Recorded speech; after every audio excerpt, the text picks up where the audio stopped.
We're live. All right, excellent. Thank you, Sandy.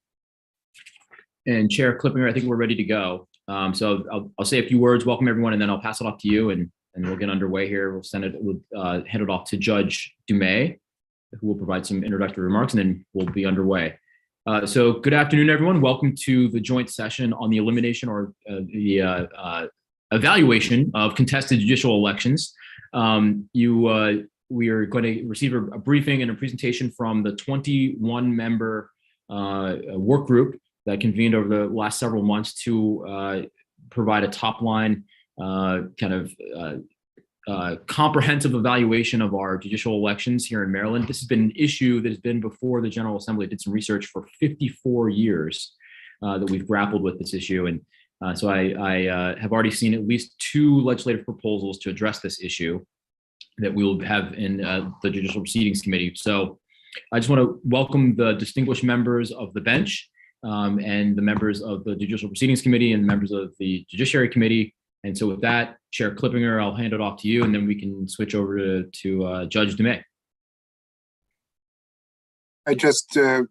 I know that the Chief Justice is on here, Chief Justice Fader is on here. I was under the impression that perhaps he was going to be leading us off, so we'll hand it over to him here, I guess, in a second, unless Judge Dumais intends to outrank the Chief Justice, which I doubt she does. So we'll let him speak here first, but look forward to hearing everything here today, and I'm going to keep it brief. So Chief Justice Fader, please, if you'd like to begin.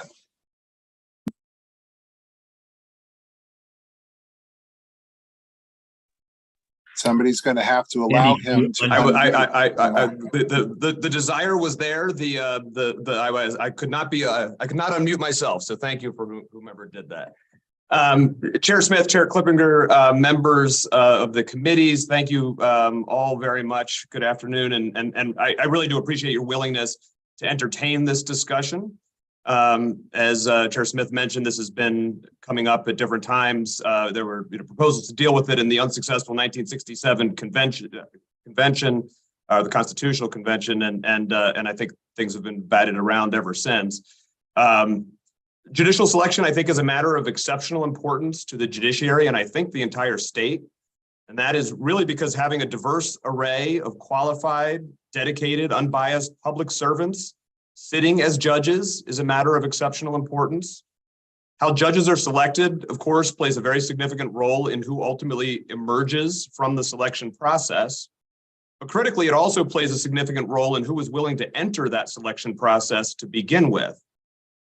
So I think it's important with any judicial selection system to be crafted purposefully with an eye toward understanding who it is incentivizing or not to apply for judgeships, the type of people that it is making it likely will emerge from the process, and what behavior it is encouraging from the people who emerge and who play a part in that role. With that understanding, and having gone through the process relatively recently myself, I thought it might be maybe a little bit of help to reflect a few thoughts on the qualities that a judicial selection process may want to promote. It may be designed to promote judges who are qualified by intellect, judgment, experience, training, integrity, and temperament for the job. It may be designed to promote judges who are dedicated public servants who look to get the job and to do the job in the public interest with the work ethic and attention to the mission of providing fair, effective, and efficient justice for all that the people of Maryland deserve. It may be designed so that judges reflect the diversity of the people of the state, which makes the judiciary itself function better and is certainly essential to gaining and maintaining the public trust. And it may be designed to find judges who are neutral, unbiased arbiters of disputes and interpreters of the laws, and whose independence is not compromised either before being selected, by the selection process itself, or by the process of trying to keep the job once they have it. Maryland has had a number of different ways of selecting judges in its history. They were first appointed starting in 1851. They were all elected. For a while, a lot of the judges did double duty as both appellate and trial judges.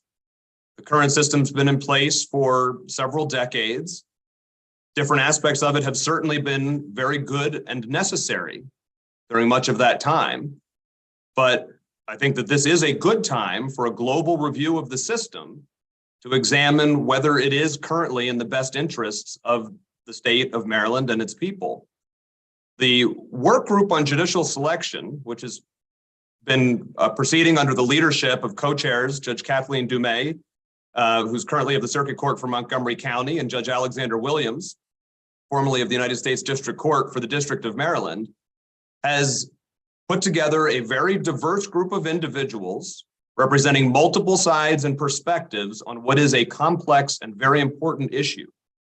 That work group has been charged with examining all aspects of the judicial selection process, including reviewing our process, reviewing other systems that are in place around the country, considering all viewpoints on the issue and all of the data that they can gather in order to come up with proposals for consideration by you, the members of the General Assembly, by the governor, and by the judiciary, depending on whose jurisdiction is implicated with respect to particular parts of the process.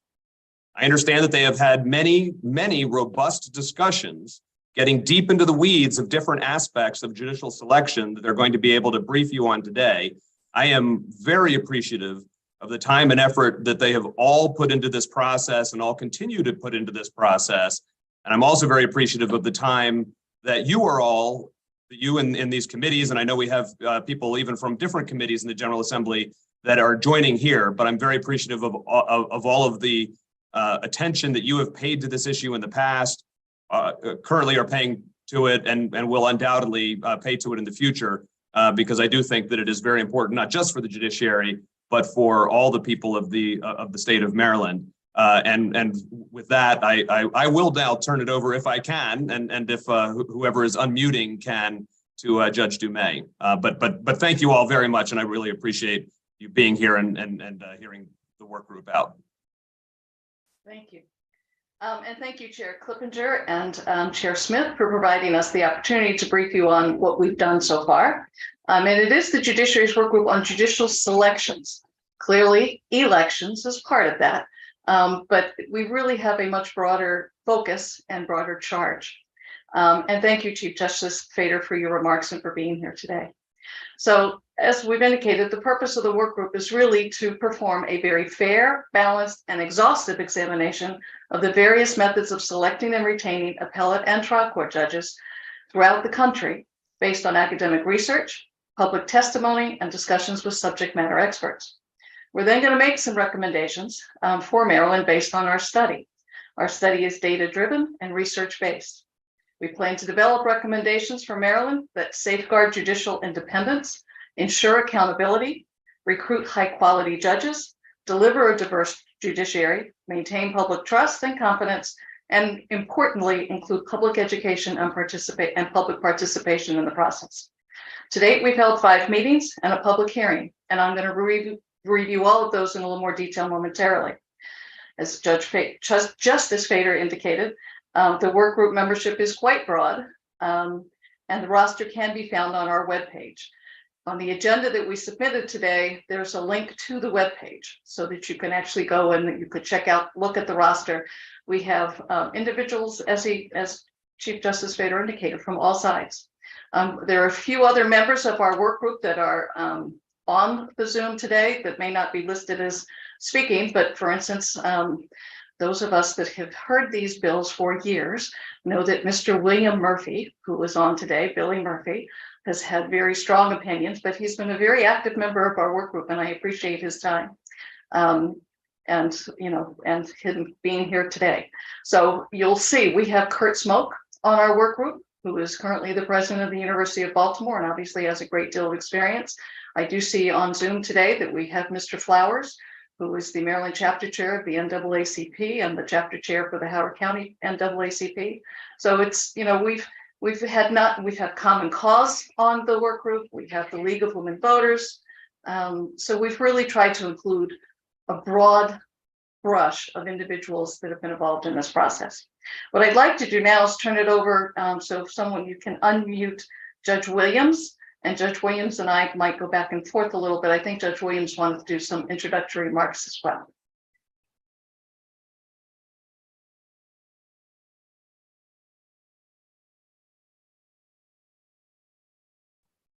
All right, I'm unmuted. Thank you so much. Want to say good afternoon and thank the members of this joint committee for this opportunity to present a few comments with reference to our work. And I have five quick observations that I would like to make. I certainly echo the remarks of Chief Judge Fader as well as Judge DeMay. But my first observation is that I repeat, the workshop group or the work group committee was very, very broad, consisting of representatives from community groups, organizations, academicians, judges, lawyers, non-lawyers, and more importantly, perspectives of the work group varied. Some named to the workshop have historically expressed opposition to any changes to the current process, while others wanted changes in various portions of the process, either changes in the makeup of the Judicial Nominating Commission, or changes in the requirement for circuit court judges to run, or changes in the improvements of the diversity of experience, geography, and racial and gender makeup with reference to the alternate gubernatorial appointments. The membership of this work group consisted of attorneys who successfully ran and prevailed against incumbent sitting judges, as well as sitting judges who did not prevail in a judicial election. And the work group heard comments from both lawyers and judges who ran and won, and from judges who lost. Anyone who had comments to offer were welcome and invited to chime in with their comments. The second observation I'd make is with reference to the notice of the meetings. In order to get a wide range of voices on this issue to consider, the work group reached out with notices to various community groups, bar associations, citizens, individuals, judges, public officials regarding our meetings, and in particular, the public hearing. All of our meetings were open to anyone who wanted to attend or join the discussion and presentations. The third observation I'd make is that there were a few key themes which surfaced in our meetings. One, transparency and consistency of the process was mentioned repeatedly.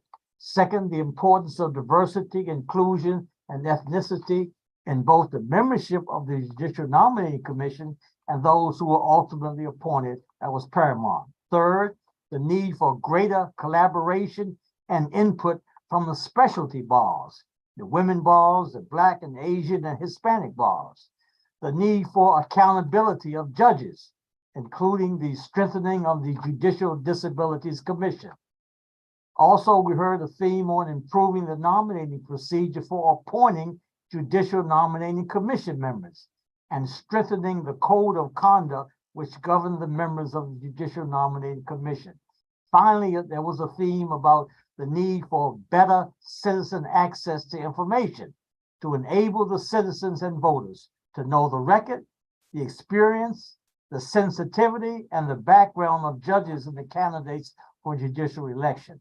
My fourth observation simply is that we heard from speakers who wanted to maintain the present system. We heard from speakers who were concerned about judges who were insensitive to many of the issues important to citizens.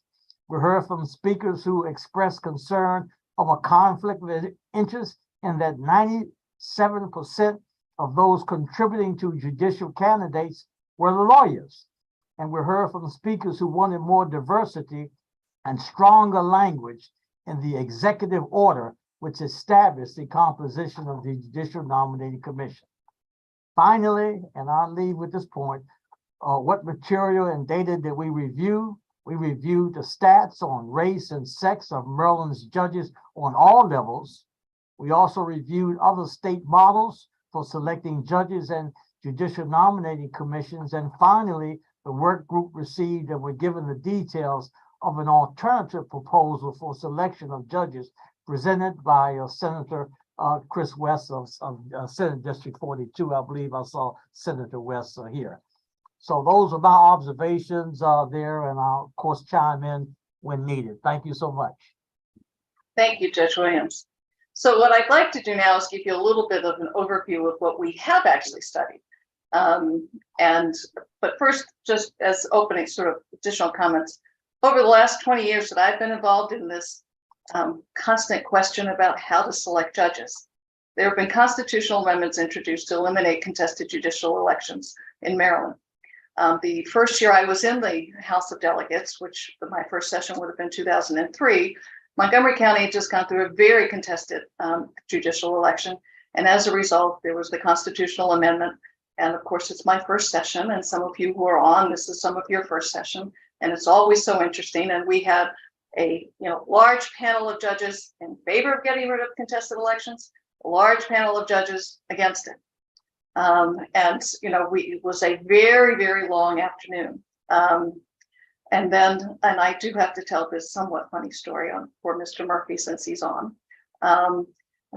We finished, finished the judicial bill, we thought, and then we moved on to others. Mr. Murphy was planning to testify, but apparently was at a deposition in some other state. So he arrives late, and as soon as he arrives, Chairman Valerio stops everything, says, "Billy Murphy is here. We have to hear from Billy Murphy." And so Mr. Murphy testified, and then the two of us had a nice tete-a-tete back and forth. Unfortunately, at that point in time, I didn't know, I knew his name was Billy Murphy, but I'm a Montgomery County family law practitioner. He wasn't someone that I had run across. And another delegate, Kurt Anderson, ran over to me when I finished with my questions, which I did very politely, I thought, and said, "Oh my God, do you know who you were cross-examining?" And I said, "It was a guy named Billy Murphy." Kurt was just amazed that I sort of asked him all of these. They weren't difficult. I had all of the stats on, what the gender and racial diversity was on the courts at the time. And we continued that banter every year for whatever number of years that I was on the Judicial Committee. But anyway, as Chief Justice Fader indicated, we've been debating this for a long time. When Senator West presented to the work group regarding legislation that he's proposed in the past, and it might be in this year, I haven't checked, he relayed to the work group that he debated the issue when he was a senior in high school in 1968, 54 years ago. Not that I'm calling out his age or anything, but anyhow, it's been around for a long, long time. But what has not happened in at least 30 years, if not more, is a comprehensive academic review of the entire process for judicial selections. The focus of our work group is to analyze our process from the beginning to the end. Our goal is to develop recommendations that strengthen, improve, and update the process, and to particularly provide transparency and consistency, as well as, and importantly, public education and input. The questions we are wrestling with are much broader than do we keep contested judicial elections or not. So as indicated, we've had 5 meetings and 1 public hearing. Our meetings and the public hearing have been recorded, and links to each meeting and the public hearing are available on our webpage. And as I said, it's listed at the top of the agenda. It's on the Maryland Judiciary's website under work groups. We had our first meeting in September. And at that meeting, we heard from John Cowell. He is the Vice President of Program Initiatives from the Brennan Center for Justice in New York. He discussed his scholarly article entitled Judicial Selection for the 21st Century. And he provided an excellent review of how judges have been selected over the course of our country's history, some of which Chief Justice Fader addressed. He opined that, broadly speaking, state judges are chosen in one of 5 ways: gubernatorial appointment, legislative appointment, which we don't do here, partisan elections, nonpartisan elections, and commission-based elections. Each method arose at a different point in the nation's history, responding to specific needs or concerns of that day. But they were all intended to ensure an appropriate balance of independence and accountability. The best practice remains a matter of debate and is certainly not settled. We had our second meeting in October, and for that meeting, we reviewed Maryland's current judicial selections process from start to finish.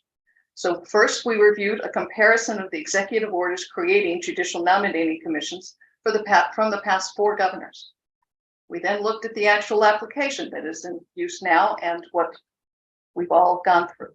We then talked about the role of state, county, and specialty bar associations. So we heard from the Maryland State Bar Association and talked about their process for reviewing candidates when they apply. We also heard from several leaders of specialty bars, the Hispanic Bar, J. Franklin Bourne, Monumental Bar, the LGBTQ Bar. We've heard from all of them about their process and what they do which is before you get to the Judicial Nominating Commission. But they look at all candidates and they have their own selection process. We then looked at judicial nominating commissions and again looked at that comparison chart that I mentioned. And we also then wanted to talk or review what the governor's vetting and appointment process is. And we were very fortunate to have Governor Hogan's Chief Legal Counsel, Christopher Mincher, present at the hearing to talk about what happens once the Judicial Nominating Commission has recommended who's going to go. Our third meeting, we heard from Brittany Kaufman. She's the CEO of the Institute for the Advancement of the American Legal System, which is a think tank at the University of Denver. And she presented what is known as the O'Connor Judicial Selection Plan. And I'm going to discuss that in a little more detail shortly. But that evening is when we heard from Senator West when he presented his legislation regarding a slight alternative to contested elections. On November 28th, that afternoon, we had a public hearing. It was a 3-hour hearing. Over 20 individuals or groups presented on all sides of the issue of elections, of judicial nominating commissions, of public participation in the process. And one individual that we were all struck by testified, he was deaf, and he testified that he had to pay for his own American Sign Language interpreter in order to be able to appear before the Judicial Nominating Commission. We've already agreed to this point, and we will have a recommendation that any such necessary accommodation for any disability, accommodations will be paid for at no cost to the judicial applicant or applicants for the Judicial Nominating Commissions. We also heard from individual citizens. We heard several judges, particularly 3 district court judges who spoke about why, and from Hartford County actually, but all 3 talked about how they really enjoy their job, would like to move on to the circuit court, but don't want to go through an election. And that was their message. We certainly heard from the Women's Law Center. We heard from several state, well, not several, but Maryland State Bar Association, several county bar associations, specialty bar associations, including J. Franklin Bourne Bar Association. And we heard from the Howard County NAACP, as well as others. And again, you can find the materials on our webpage. Our 4th meeting was in December. And there we discussed finances in judicial campaigns here in Maryland. And from there, we heard from the Montgomery County and Baltimore County chairs of the different elect the sitting judges slates, and what the process is for contacting lawyers and getting these contributions. But the other presentation we heard that evening was from Neil Sukami. He's an associate professor at Georgetown University Law Center. He holds a Juris Doctor degree as well as a PhD in economics, a really smart guy, much smarter than me. But he presented his research of an article that was called Pay to Play, Campaign Finance and the Incentive Gap in the 6th Amendment Right to Counsel. Title struck me, but it's the first empirical analysis that I've seen, and he indicates it is the first, of how campaign finance distorts criminal trial court decision-making. The data is limited to Harris County, Texas, which is actually Houston, but it is the nation's 3rd most populous county. Professor Sukami suggests that pay to play is probably endemic throughout that state. Texas does not have a publicly funded public defender. Therefore, all attorneys appointed to represent indigent defendants are appointed by trial court judges. Trial court judges who run in highly contested partisan elections every 4 years. And the research showed that the attorneys who contributed to the campaigns of judges received more appointments than attorneys who did not contribute, and further showed that those attorneys who contributed to the judges' elections and who were appointed spent less time on each case and provided decidedly worse representation for their clients than attorneys who didn't contribute. So in fairness, it doesn't really apply to Maryland, given that we have a publicly funded Office of the Public Defender. So it's not that you have trial judges appointing attorneys to represent indigent defendants. However, the article is very frightening, and the research and the statistical findings are frightening to read, and I think instructive in the overall discussion regarding the role of money in judicial elections. Our fifth meeting was the first week of January, or second week of January, I guess, and we spent that meeting discussing judicial nominating commissions and reforms that would provide better transparency, consistency, and public input. The governor's chief counsel, Governor Moore's chief counsel, Amanda Forge, and her deputy attended that meeting via Zoom. We're finalizing our proposed recommendations regarding judicial nominating commissions very shortly. In fact, it is the topic of our next meeting, which is February 6th, and we'll certainly share those with Governor Moore and his staff. And Carville Collins is going to tell you a little more about that shortly. So that's as best I can do without boring you any more than I already have, an overview of what we have been doing since September. And now I'd like to turn to Judge Williams to see if, based on my comments, he has any additional thoughts.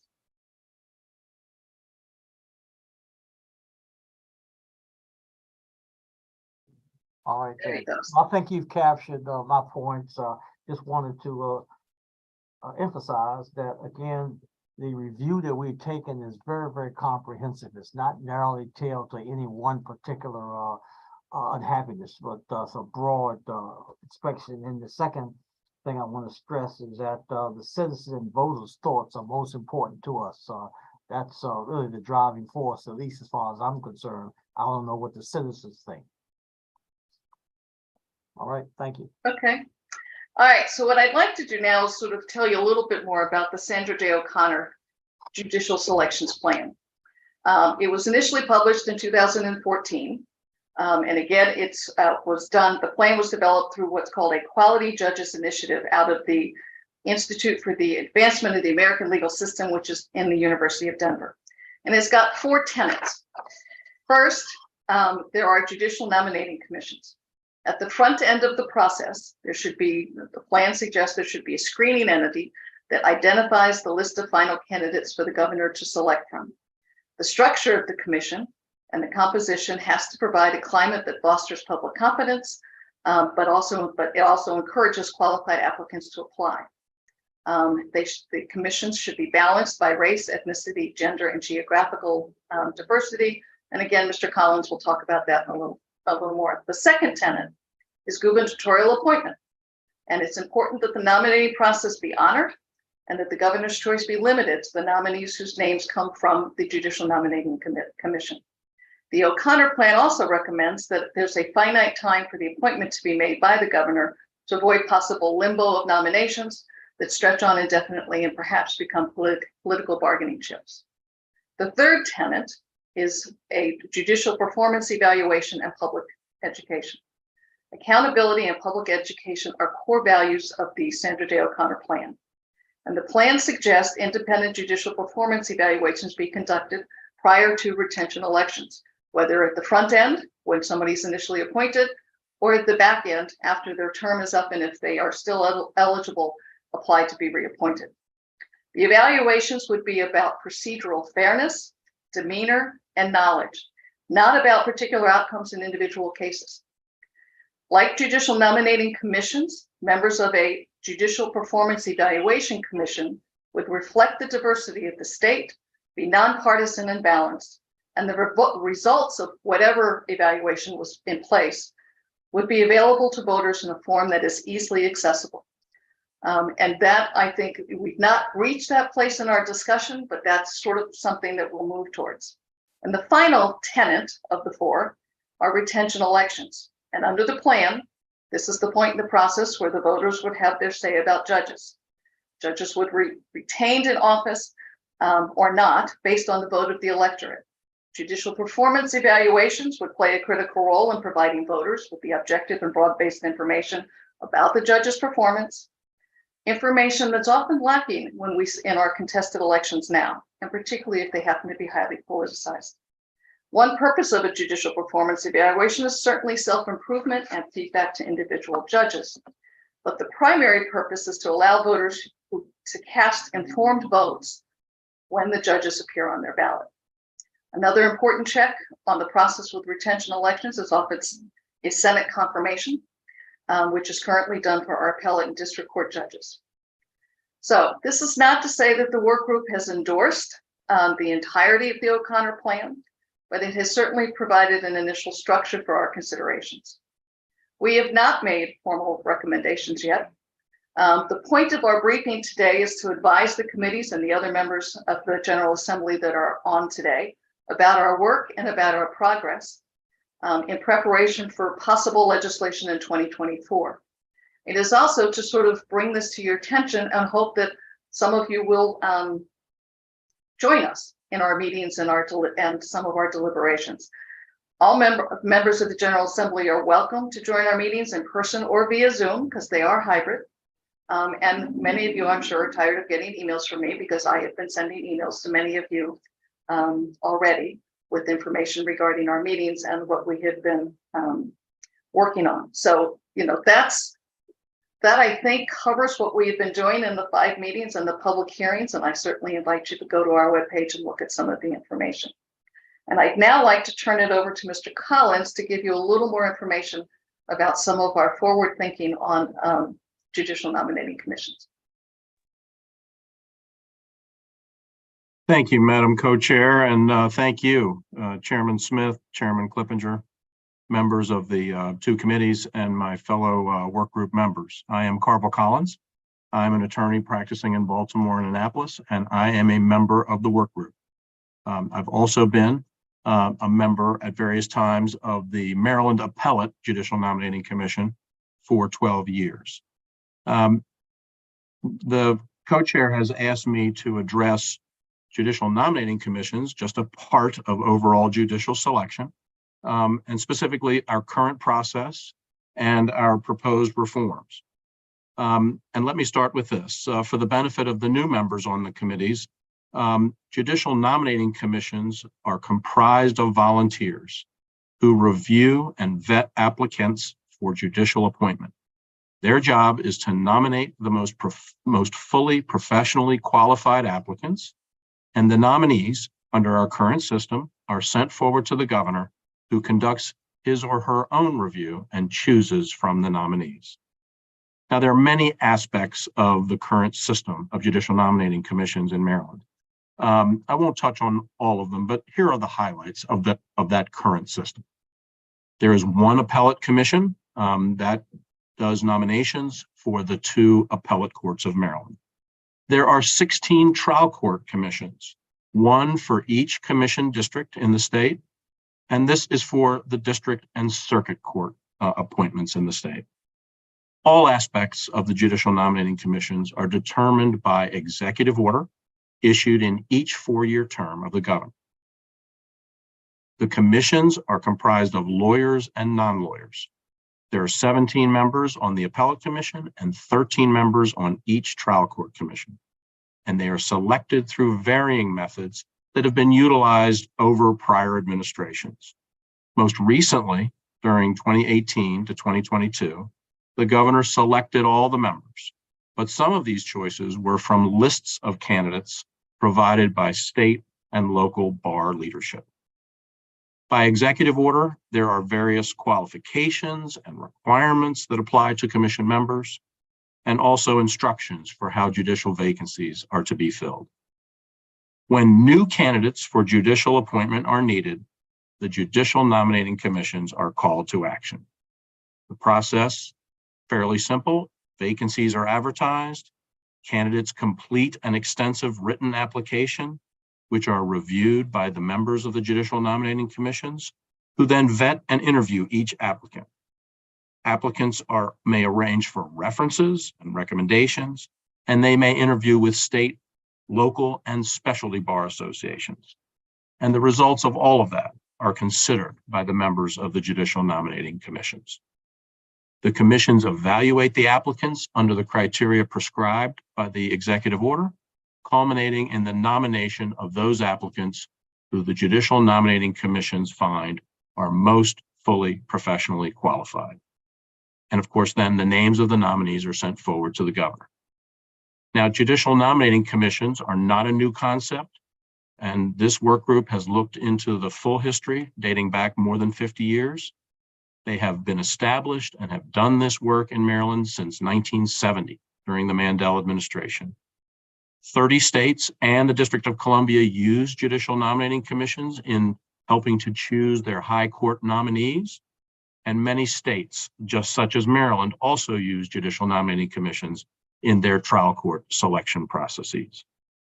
In Maryland, it is widely believed that for over 50 years, this system has been effective in identifying highly qualified, impartial, and trustworthy judicial candidates. However, our work group has received testimony and conducted a thorough review of best practices and judicial nominating commission systems in other states. And based on this intake, it appears that there are indeed a number of reforms and improvements to Maryland's current system that could be implemented. Some of the areas for reform and improvement include, but are not limited to, increasing the input into the judicial nominating commission process from specialty bars and local bars. The co-chair mentioned instituting enhanced requirements for accommodations for judicial applicants with disabilities. Another one we are looking at very carefully is establishing a code, a formal code of conduct for all judicial nominating commission members. This would be to implement high, consistent standards for all aspects of a judicial nominating commission's members' duties. And those duties include attendance, communications, vetting of candidates, gift and ethical restrictions, training sessions, conflicts of interest, impartiality, and confidentiality. The current system does include some rules or guidelines in some of these areas, but they are not formalized. They are not in a formal code of conduct. And we have found in our experience and in our investigation as a work group that some of these factors have not necessarily been consistently applied across all the commissions. A fourth and final area that we are investigating very thoroughly is instituting a set of rules of procedure. This would be based on best practices utilized by other states, such as Arizona. And the work group does see potential value in adopting some form of uniform rules of procedure. This may allow for statewide standardized practices that could enhance transparency and consistency. Judge Williams mentioned both of those things, standardization and consistency, as well as transparency as critical elements that we're investigating. A uniform rules of procedure could be the way to best implement that, we think. The procedural rules could also help improve such current specific practices as our candidate recruitment activities, public participation in this process, vetting of candidates, addressing any negative information that is received during the vetting process, and how best to conduct the interview process. So, in conclusion, although we have more investigation to complete, we are already confident that there are a number of reforms and improvements we may be able to recommend as part of our final report in this particular but important aspect of judicial selection known as judicial nominating. I will stay on for questions. Let me turn this back over to our co-chairs. Thank you. Thank you. So that sort of covers where we are at this point in time. And we do have several members of the commission or the work group on at this point in time, but I do want to leave time for questions, and I'm well aware it's Friday afternoon for legislators after a long first week. So I don't want to take too much more of your time. But one, we're certainly available for questions. At this point, sort of where are we? We have 3 more meetings planned. We will meet on Monday, February 6th. We generally meet in the evening from 6 to 8. I know Monday nights you all are tied up with lots of things, but we're going to meet on March 13th, and we have a meeting planned for April 24th. And those are the meetings. So by then, we hope we have gone through and have some final recommendations. At the end of our work, we will publish a report with more detailed review of our research, and it will include our recommendations. Our meeting on this is not coming a week from Monday. We are going to talk. There's a document that will be sent to all members of the work group that sort of has our recommendations for judicial nominating commissions, and I hope that we can reach a consensus and agreement on that on Monday the 6th. We're also going to begin to have discussions about elections on February 6th and have a very broad-based discussion of the pros, the cons, and as Judge Williams has indicated and I have talked about, we have people from all the different, from all sides of the issue. I did notice our former legislative colleague, also now Judge Brett Wilson, is on. And again, we were very careful, and we have judges who are on, who went through the process and were appointed and then went through a contested election. We also have judges who, maybe didn't go through the process and got elected, or went through the process and made it to that final list that went to the governor, were on the list probably for a few rounds, and then decided, I'm going to run because I'm not getting selected. So we didn't just, it's not sort of a group that everybody's got one view. And that was really the way this was designed. We'll see where we end up as to whether we end up with complete consensus. My guess is that there will be some things we don't have a consensus on, some things we will. But I felt it was important, and obviously the work group felt it was important to look at this from the beginning to end and not just, it's a broader question than should we have contested elections or not. And I think, and Judge Williams mentioned this, and actually Mr. Flowers, if he's still on, has been very vocal about making sure the public has input. I mean, I think that's the balance that we've all talked about. If we are going to entertain not having contested elections, then we have to have balance that allows for a great deal of public input and public participation, and most importantly, public education. And so we'll see where we end up. And I hope the information we've provided is helpful. I don't know if any other member of the work group wants to make any particular comment. That would be really hard in this setting, I'm afraid, but obviously we're open for questions. And should I, members of the committee, members of the committee should raise their hands here electronically. We'll call on members of the committee, depending on whether they're delegates or senators. Try and do it in the order, hopefully, that both of us have on our screens. Just a note for everyone, I'm going to be stepping away, and the vice chair, Delegate Moon, is going to be stepping in here in a moment for me. So for what I see at the moment, the first question would be from Delegate Carter. I'm sorry, I take that back. Delegate Cardin, Senator Carter, then Delegate Bartlett, then Delegate Kaufman. So Delegate Cardin, if you'd like to go ahead with your first question, and then we'll go from there.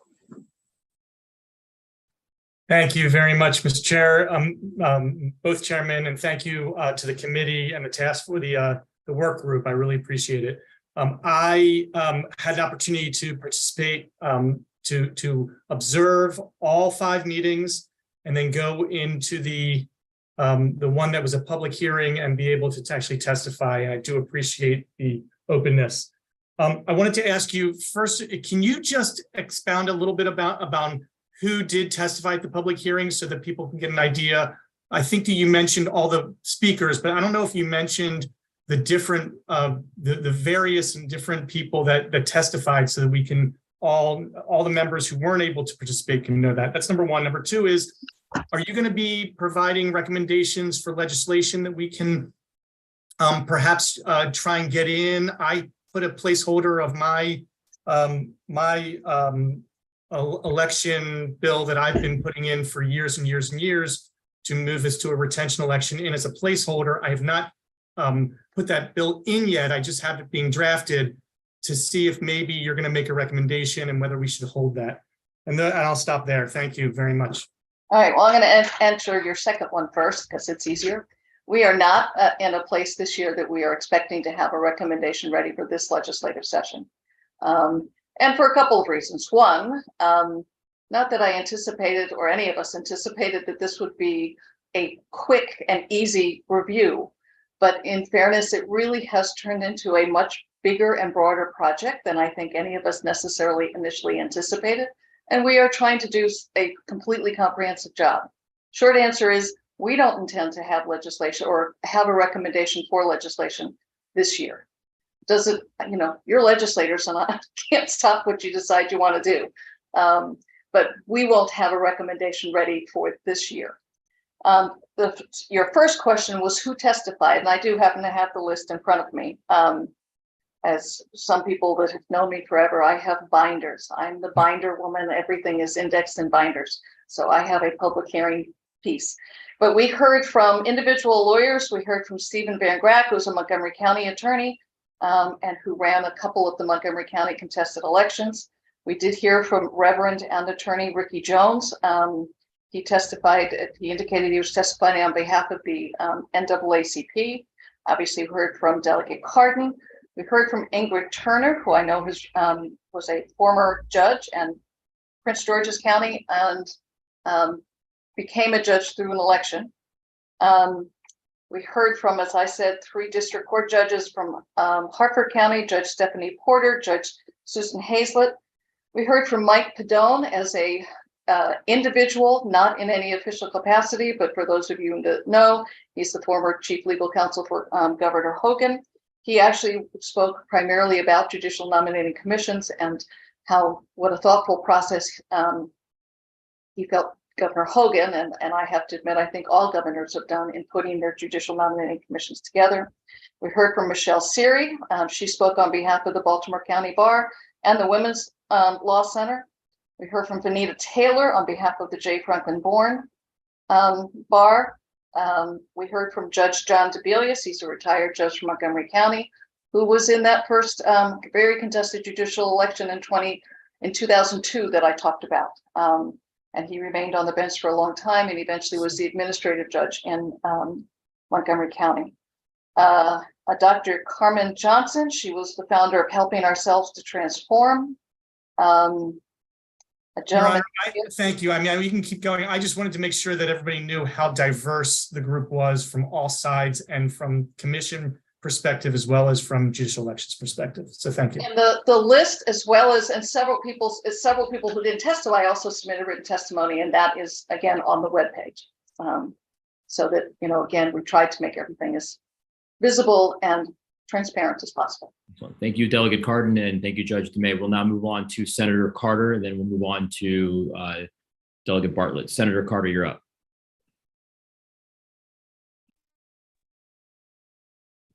Thank you, Mr. Chair. And let me say greetings really quickly. Judge Fader, it's an honor and pleasure to have you here. Judge DeMay, nice to see you again. Judge Billy Murphy, always a pleasure to see you, sir. And what I would say, the person who's become almost like the guru of all policy matters, overseeing everything in the state now, Judge Alex Williams, always a favorite. All people who I admire and respect a great deal. So I have some comments and some questions. The first comment I have is that I was aware of this commission, but unable to really participate because many of the hearings were in the middle of the workday. And as a practicing lawyer who's recently begun to step up my practice, I just rarely have time to participate in these kinds of things in the middle of the workday. And I think that's significant because I am interested in this being an issue that is taken before a much broader cross-section of the people and including attorneys. And one of the many concerns that I've had over many years of talking about this issue is people just like what I described, lawyers that are working very hard every day, struggling in some cases to meet their bottom lines, that are going from this courthouse to that courthouse, that are fantastic lawyers and would make wonderful judges, but they just don't have the time to join all of the bar associations and to schmooze around with the type of people that are hand-selected to be on nominating commissions by the governor. They don't work at Piper, they don't work at Venable, they don't have a lot of time to sit around at all the bar associations. And so I have always had an incredible concern that this idea of selecting judges and taking away the people's one opportunity that they have to weigh in on judges that preside in the circuit court over the most significant issues of their lives is it's a fix. I ask, what problem are we trying to fix? Because the people deserve the right to weigh in on who is presiding over their issues in their jurisdictions. It has always struck me as a very, very paternalistic, elitist enterprise. And so I will end with a question. What exactly is the problem here in Maryland that we are seeking to fix here in 2023? Senator Carter, thank you for that. Do you have a particular person you'd like to respond? I guess Judge DeMay or anyone that'd like to respond. Excellent. I'll start, and maybe there are others, but I don't disagree with you about the public input, and that's actually a very clear challenge that we've accepted. The question is, we've seen a lot of very contested elections, and in order to be on the ballot,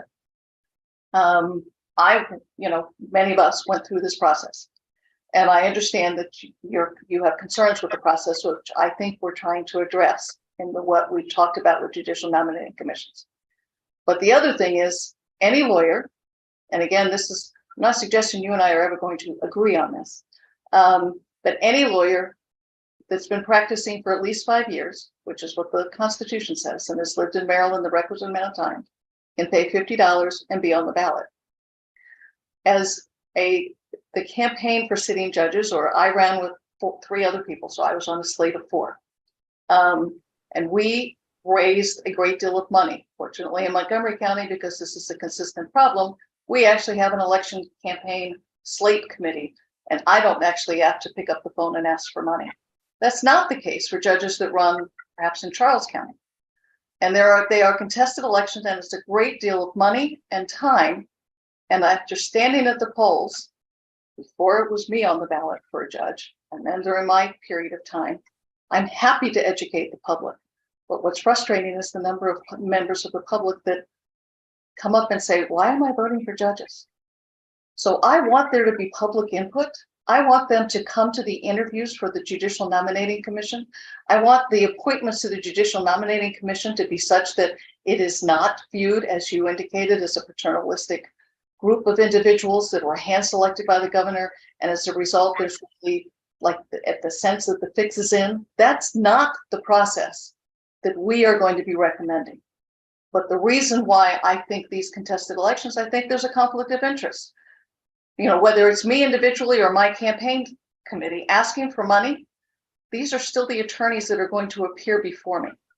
Now, I think that I don't think that it affects me, but the appearance of that impropriety and that conflict is concerning. And that's probably the main reason I'm looking to try and make some change, and the reason why I have for a long time not thought that these contested elections were the right way to select judges. And I think the right way is to try and keep it independent and keep it separate and apart from campaign and campaign contributions. And I don't know if Judge Williams would like to weigh in, or Chief Judge Vader. No, I see Judge Williams would like to weigh in, but I would ask that we could just truncate our responses so that we can go a number of questions. So let's keep it moving. Judge Williams, you're up.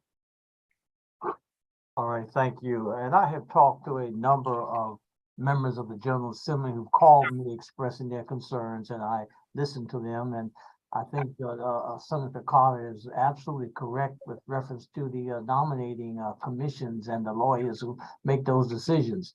As Senator Carter knows, I was a solo practitioner and a small practitioner myself, and I wasn't that particularly known by the American Bar Association, which caused me some problems when I was trying to get on the federal bench. So I'm very sensitive to the issue of the nominating commissions, and we're going to try to address the concerns that people have had about, and the words I used was the old boy network, where people were being nominated based on your knowledge and relationship that you had with that particular candidate. So I heard you. We're going to address that. And that's a particular concern that I have. So I think your points that you raised have a lot of merit. Thank you. Out of deference to all the other people and the time, I will limit my questions, but I could talk a long time on this subject and I won't. But I do want to just raise a few issues, and if I can participate in future meetings and hearings, I certainly will do so. But the concerns I have are, Judge DeMay, you mentioned you used the situation in Texas and analogized it to Maryland and all situations where there are elections. And I just want to point out that I think there are potential ways to guard against that type of corruption. And it doesn't necessarily mean that appointment is the best alternative. There have been some conversations, or I've heard some people talk about the statute that we have now that allows for the qualifications for judges. And I think that I would suggest that that statute, if we have concerns about people getting on the bench and running for office that are somehow less than those that are appointed and somehow don't deserve to be on the bench, then we should look at the statute and we should see how we might modify that statute to beef up those qualifications to guard against that. I've often talked in the past about the judge I clerked for. I've often talked about my great admiration when I was a young person for Billy Murphy, who is well known to have run for judge as a younger attorney, and who seemed to be a person of the people. I've talked about Judge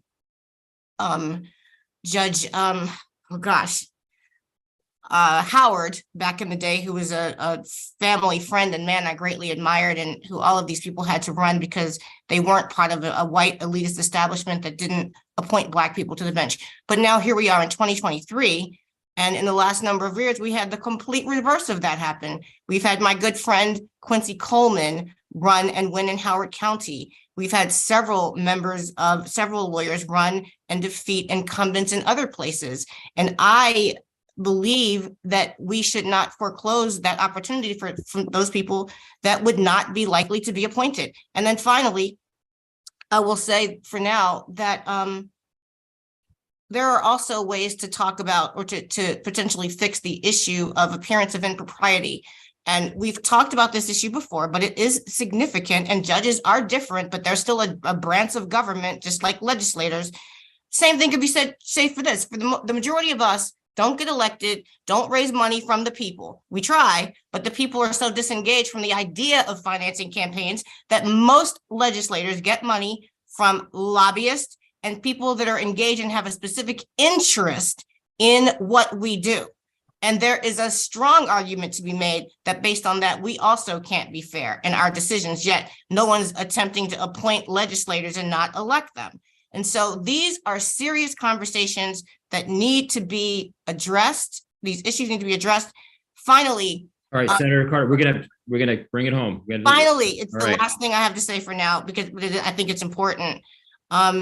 I think that the premise begins with this idea that there's a problem of elections and we have to do something about that. And let's look to how we can fix an appointment process. But we don't even talk about the fact that maybe we should be talking about expanding elections, because I've often said the district court judges are closer to the people. There's no buffer there between them and the people. They have juries. Circuit court judges sometimes have juries that are buffers. And so perhaps we should even consider the alternative of expanding elections to the district court, rather than looking at foreclosing the only one opportunity people have to elect them. Thank you. So the only thing I say, number one, all of our meetings have been at night from 6 Judge, I'm sorry. Let's. I don't want to get the only one here. Yeah, I just want to make sure we move on. We have a number of questions, but go ahead, Judge May, and then we. I was just going to say, number one, our meetings, other than the public hearing, have been at night. And Senator Carter, I would welcome your participation, and it's exactly the kind of conversation we want to be having. No, I appreciate the dialogue. As we move forward with the rest of the questions, just keep that in mind that you can participate via Zoom, and you can also submit your lines of inquiry and comments to the work group. Absolutely. All right. I appreciate you both. Thank you so much. And for those of you who are not on Judiciary or Judicial Proceedings Committee, now you see why we go so long. All right. Here we go. We will now go on to Delegate Bartlett. You're up. Thank you, Mr. Chair. Quick question, I hope, and that is, You mentioned, Judge Dumais, about, you were given an example of something, another situation in another state, but I was wondering if the work group is going to or has made any effort to collect the data as to any correlation between donations and selection. And also whether or not there's been a review of any pattern of selecting members of bar associations so that we have that data to look at. Well, I'm going to again do the second one first. Each of the executive orders of the last 4 governors have used bar association selection slightly differently. What Governor Hogan's executive order indicated is that the president of each local bar would send 10 names, I think, for the appellate and 7 names for the trial court nominating commission. There were some issues with that. So one of the recommendations we will have is that that needs to be broader and that there should be a selection committee formed. And the selection committee should be the executive committee of the bar of the local county bar, but must include representatives from the specialty bars in that jurisdiction, whether it is the African-American bar, Hispanic bar, all of those bars. So I'm sorry to interrupt you, Judge Dumais. I guess just in the interest of time, it seems that the answer is that there hasn't actually been a review of the data. There is the assumption that all of the selection has come through the bar. Every person who has been selected has been a local bar member. Is that a correct assumption? Or do we have the data on that? And if we don't, is that something that we are going to get? We can absolutely look through the data to sort of see where the selections came from. But again, the executive orders are very clear. The governor gets, there are 13 members of the trial court nominating commissions. Governor gets 9. Right. No, I got that part. I just was wondering, because I know that we're going to try to create legislation or if needed, and it's just so much easier. And it does actually shorten our judiciary meetings and probably JPR when we have the data in front of us and we can see the patterns and trends. Thank you very much, you all for being here. Thank you, Mr. Chair. Thank you. Thank you, Delegate. All right, we'll now move on to Delegate Kaufman and then Delegate Hornberger.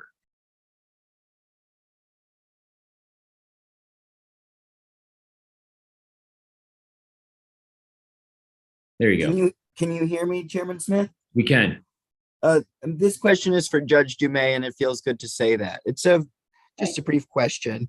And it is, Judge Fader alluded to this in his remarks.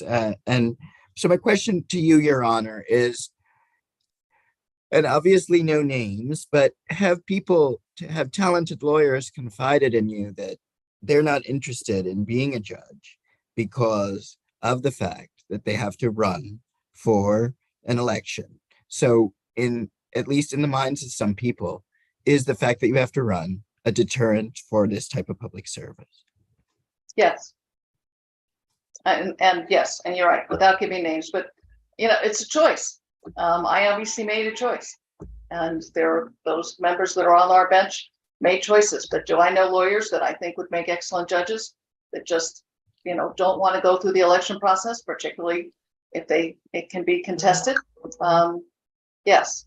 And I think importantly, as I said at the public hearing, we heard from 3 excellent district court judges in Hartford County who specifically made the decision not to move on to circuit court, even though I think they would be deemed qualified, highly qualified, because they don't, if they lose, one of the judges in particular is farther along in his career, has been on the bench for quite some time, and you're talking about what he would lose from his pension if he lost in the election. And there have been contested elections in Hartford County. Thank you very much, Your Honor. Thank you, Mr. Chair Smith. Thank you, Delegate. And it does feel good to say Judge Dumais.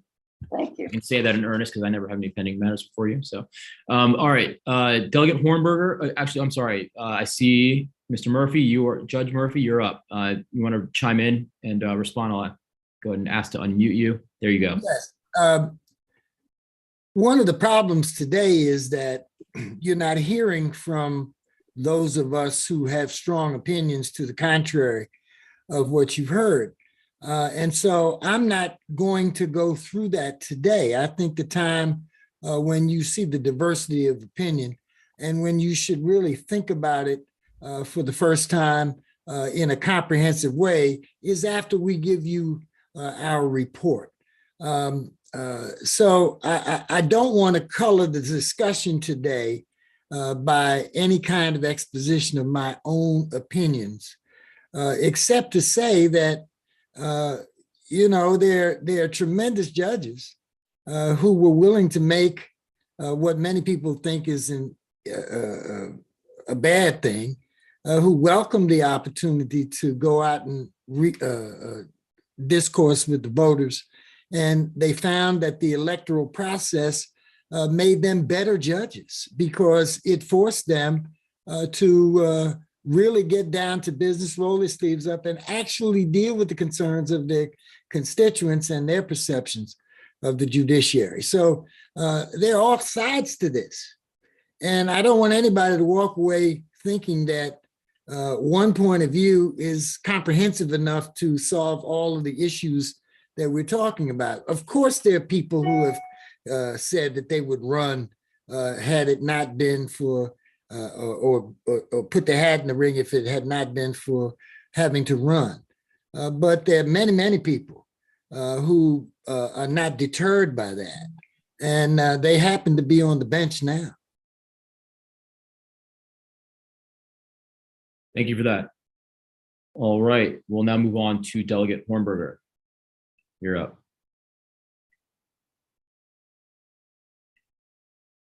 One more time. There you go. Thank you, Mr. Chair and Vice Chair there in the House. Judge DeMay, good to see you again. Thanks. Commissioner on the floor. I just had some scope questions, just because there was some, references made to what you'll be looking at. We see as many orphans court judges bills as we do circuit court judge bills. Could you just define to us, are we going orphans court to Supreme? Are we staying in the middle here with our district? Could you kind of outline that for us? So we've not addressed orphan court judges. And that's an interesting, we have not addressed it. The work group has not looked at orphan court judges. I'm not saying that maybe we should, or maybe we will.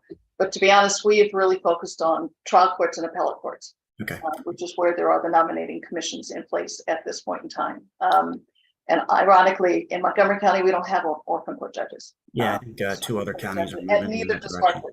Hartford. So that, I'm not as familiar with sort of the ins and outs of what that means.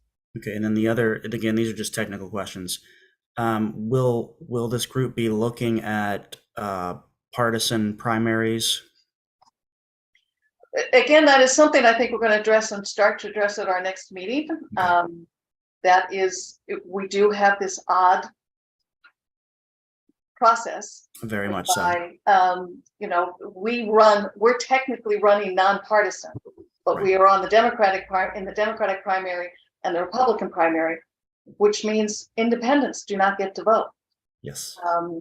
So I know that there's a bill in the legislature. I believe my former colleague from District 15, Lily Chi, has put it in before, indicating that, if it was truly nonpartisan, then we need to treat it more like a board of education and everybody can vote in the primary.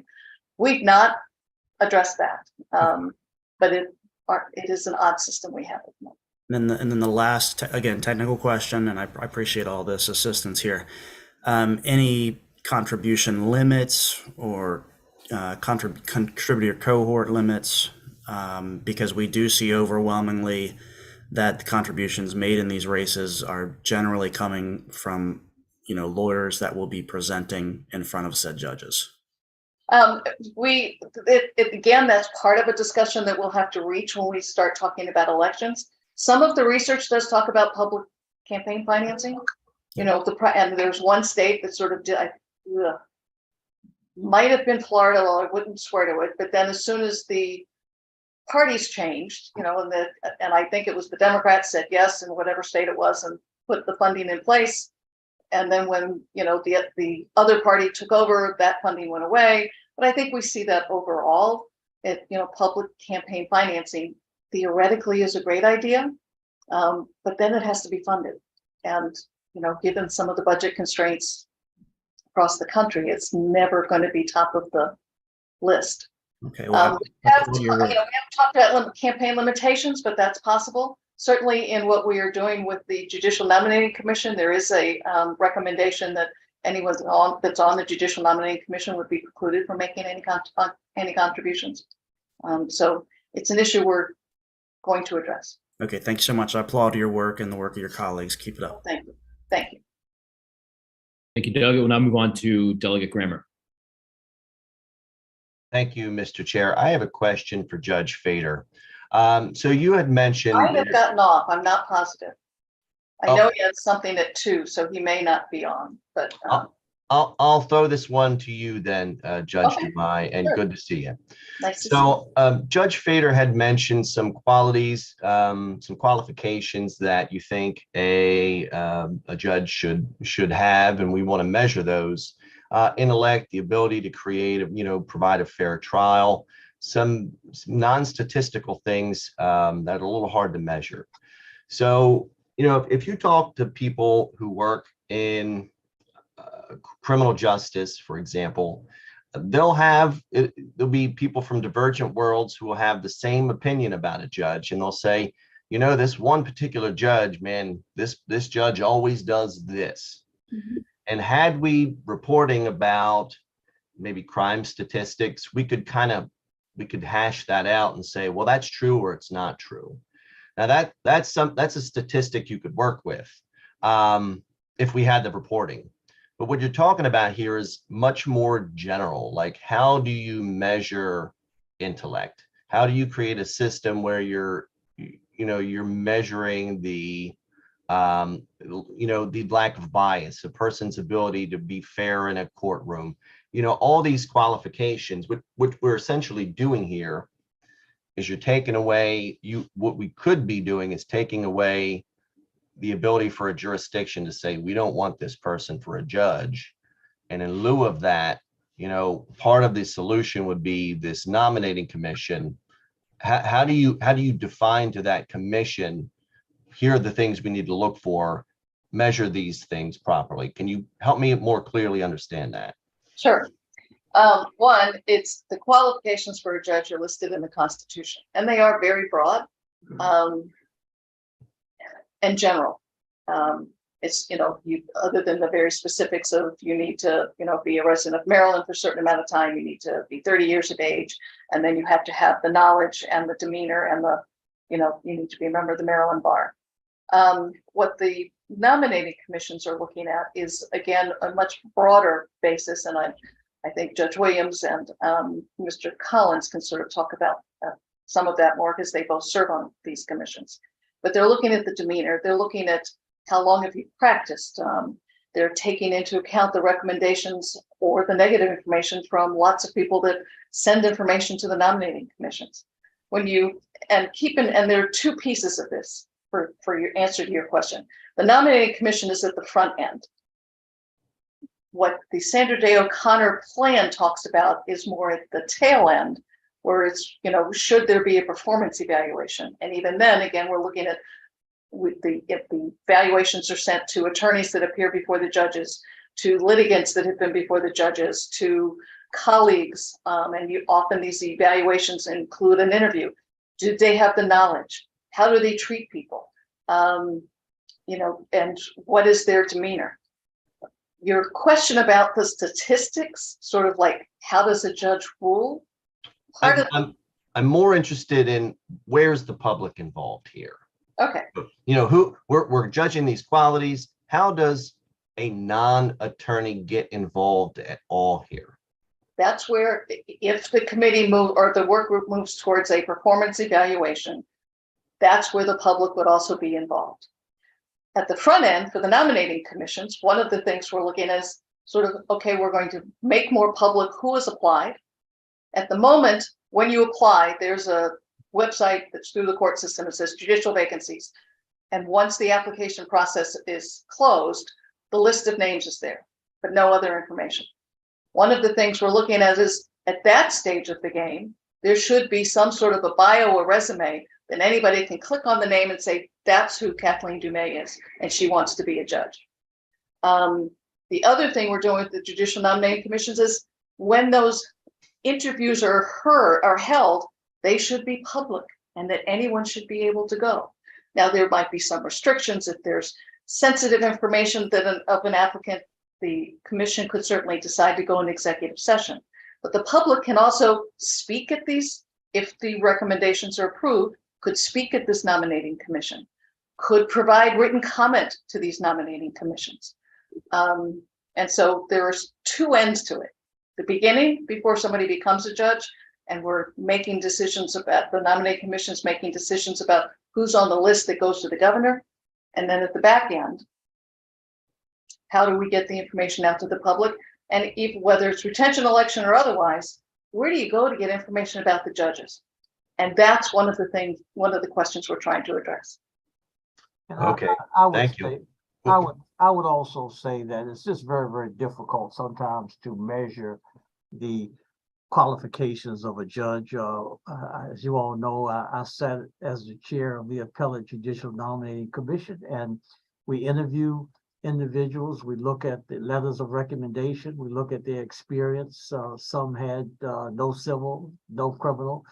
And it's very difficult at times to really determine who has implicit bias. I mean, it's there.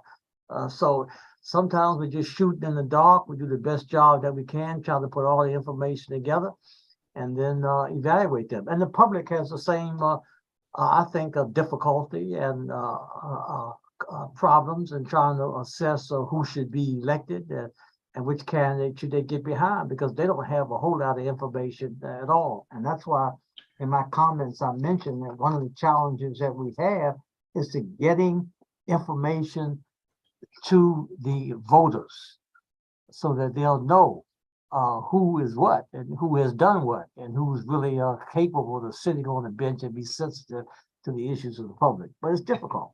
And that comment is on point of the problem that I'm thinking about here is, and the way I envision this is, if we have a commission, there's really nothing other than what the candidate is presenting that's going to give any kind of information to the public. And we don't have a problem until that like bias presents itself. Well, if you replace the election, the chance to do away with this, you know, the election, whether it's Baltimore City or Carroll County, is what allows people to come back and say, wow, there's a problem here. And we want to have a voice. And regardless of the solution you pick, if you fail to detect something like implicit bias, and now you have a problem, and frankly, the public doesn't like to judge, without an election, I'm worried you have no way to deal with that. But I do appreciate the feedback. Excellent. Thank you, Delegate Kramer. Turning to the committee for additional questions. Seeing none, we will conclude. I want to first say thank you to Chief Judge Fader. I know he's not here, Justice Fader, Judge Dumais, Judge Williams, Mr. Collins, good to see you. Thank you for your presentation, and for the rest of the committee and the work group, thank you for your work. We look forward to the final product. And if anyone needs the agenda and or some of the materials that are attached, you can email my office and we'll make sure we get it to you. But with that, that'll conclude the briefing for the day. Judge Dumais, we'll give you the final word. I appreciate the opportunity to present to the two committees. We have been working really hard, and I'm sure we're going to be back. It's an issue, as I talked about in the very beginning, and so did Chief Justice Fader. It's been around for over 54 years. Can't say we'll get to a solution, but I do think that we're going to improve the process, and that's the overall goal of the work group, is to improve the process and to provide for better public input. So thank you very much for your time. I know it's Friday after a long week, but we very much appreciate it. Excellent. Thank you all very much. That's Thanks. it. Take care. Have a good weekend.